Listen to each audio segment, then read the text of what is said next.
Hi, Johnny Heller here with the last for the hell of it of this year. This is called Goodbye 2022. Hello, anything else? I've always wanted to write a detective story about a fish, where the PI is a fish detective. Somebody, probably from the Branzino family, gets whacked, and our hero is asked to find out who did it. The whole point of the story is so that I can have one fish who looks like he must, absolutely must, be the obvious guilty party. He's a fish, of course, a red fish with a sketchy background. He gets questioned. All the evidence points to him. Our hero detective, Gil Lordfish, tries to break him, and the guy seems like he's on the hook, but toward the end of the grilling, Gil Lordfish knows he's wasting his time casting in these waters and lets him go. "Why'd you let him go?" Gil's partner, Guillory Huber, asks him. "He didn't do it," Gil says. "He's just playing us. Did you see him? He's a herring. A red herring." Ha ha ha, see? That would be the whole point of the story. Apparently, I think that one joke is funny enough to justify 300 pages. Sadly, I just told you the point of the story, so now there's no point writing the fishtail. So much good wordplay just lying there. Okay, so that little segment just now was the appetizer for today's blog. Now for the entree. First, I do want to apologize to my loyal fan base. Both of you have been waiting ages for a new For the Hell of It. I can explain the delay, and I think once you hear it, you'll forgive me. I'm a lazy son of a bitch. I'm glad we got that squared away. Now then, let's discuss a few things related to voiceover, audiobooks, and whatever's on my mind. Let's begin with our end-of-the-year review of the year we just spent. For many of us, it was a year best forgotten, and it would be easy to do so were it not for those annoying social media memories and OneDrive photos that pop up for no reason at all.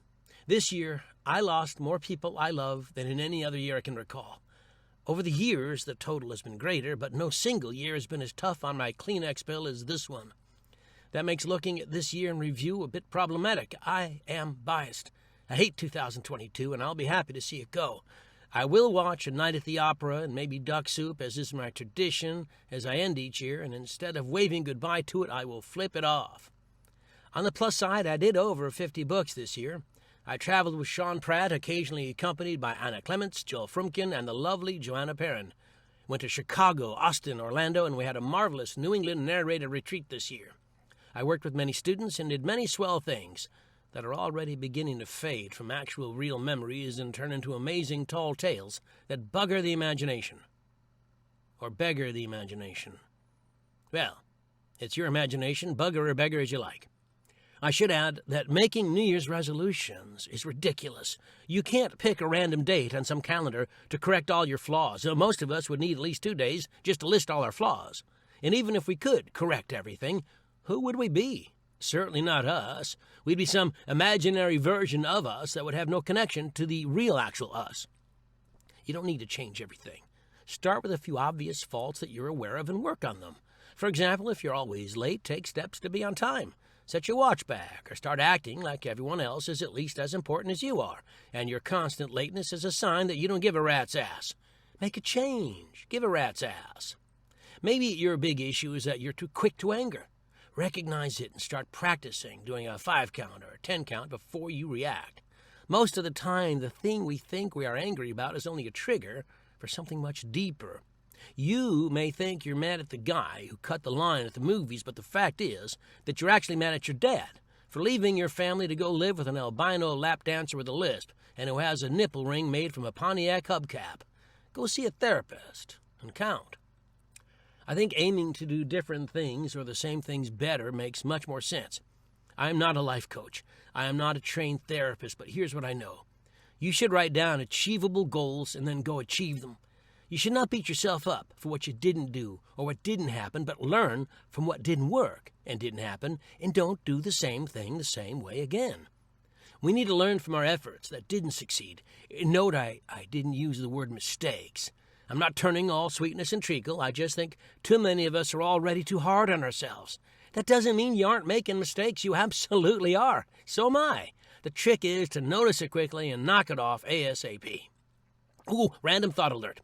I've decided to write down thoughts that come to me when I'm supposed to be thinking of something else. You never know when you'll accidentally stumble on the secret of the universe when you're supposed to be prepping a book on medieval haberdashers. This dirty cloth robe is all the rage. Everyone without the plague swears by it. Everyone with the plague, well, they're dead, aren't they? See, a wee bit of medieval haberdashery humor for you. So, would you like a cowl to go with a robe? We have them in dirge, black, sepia, and a decomposing flesh tone that is all the rage in Mesopotamia. Oh, yeah, here's my random thought. Excuse me. Whenever a movie comes on some streaming service and it says, this movie is for mature audiences only, I always question myself. See, I really don't think I have what people refer to as a mature makeup. No one has ever said, go check with Johnny Heller, he's kind of mature. I wish they would just let me watch a movie without making judgments about my character and my ability to handle the subject matter. I only need to know two things. One, does the dog die? Because then I am out, don't want to see it, not going to watch it. Two, if it's marketed as a comedy, is it funny? Will I laugh at all, or will I wonder why I am not selling script ideas every few minutes? Because a lot of comedy films of late are missing one super important ingredient these days. Humor. Comedy. Laughs. Anyway, that's what's popped in my mind. Now back to our regularly scheduled blog. Here are some things to keep in mind for a better year next year. 1. Don't expect everyone to like your post on social media if you never like anyone else's. 2. If you're booked for months ahead, I suggest you don't post that or even humble brag about it.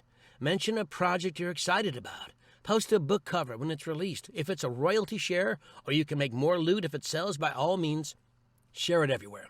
But if you're booked, publishers see that and many assume you don't have time for their project when maybe you do.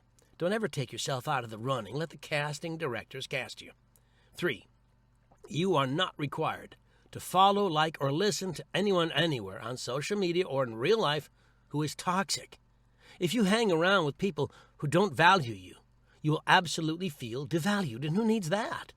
If someone tells you what you should be concerned or enraged about and how there's only one right way to express your concern or rage, and you really don't care or don't feel the same way, that's a toxic person to you. Avoid them. You don't have to tell them they are toxic. Just do things the same way you do with crystal meth. Avoid it without actually chatting with it. 4. Always try to be gracious and well-mannered. We are running low on that sort of thing these days. 5. If you want to work for a publisher this year that you haven't worked for before, write that goal down. And don't write the sentence I just wrote. Write, I want to work with Penguin Random House in 2023, or I want to work with Pink Flamingo, or I want to work with, you get the idea. But specificity is important. And if it doesn't work out, don't beat yourself up. There are plenty of people who will do that to you for free. Just keep tabs on how you try to get the gig you want and decide if you could have done things better or differently.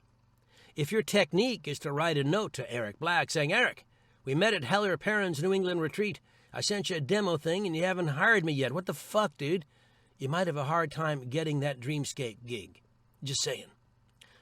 I hear you from here. Come on, no one would do that, but they would, and they have, and they will. 6. Say thank you for the opportunity when you don't get the gig. Say thank you for the gig when you do get the gig, although you're not required to use the word gig. 7. If you're going to be late with your book or even think you might be running behind, let the publisher know. And don't ever be habitually late. That will make you habitually unemployed. Remember what I've said hundreds or perhaps a gazillion times. Don't be a problem for the publisher. Be a solution. I say lots of clever things, and then Zora Johnson embroiders them and makes them into marketable art things.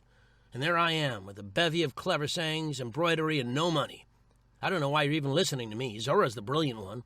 Finally, and this is the most important thing to consider, if you're going to make interesting pictures of yourself with Lensa, go ahead and do it.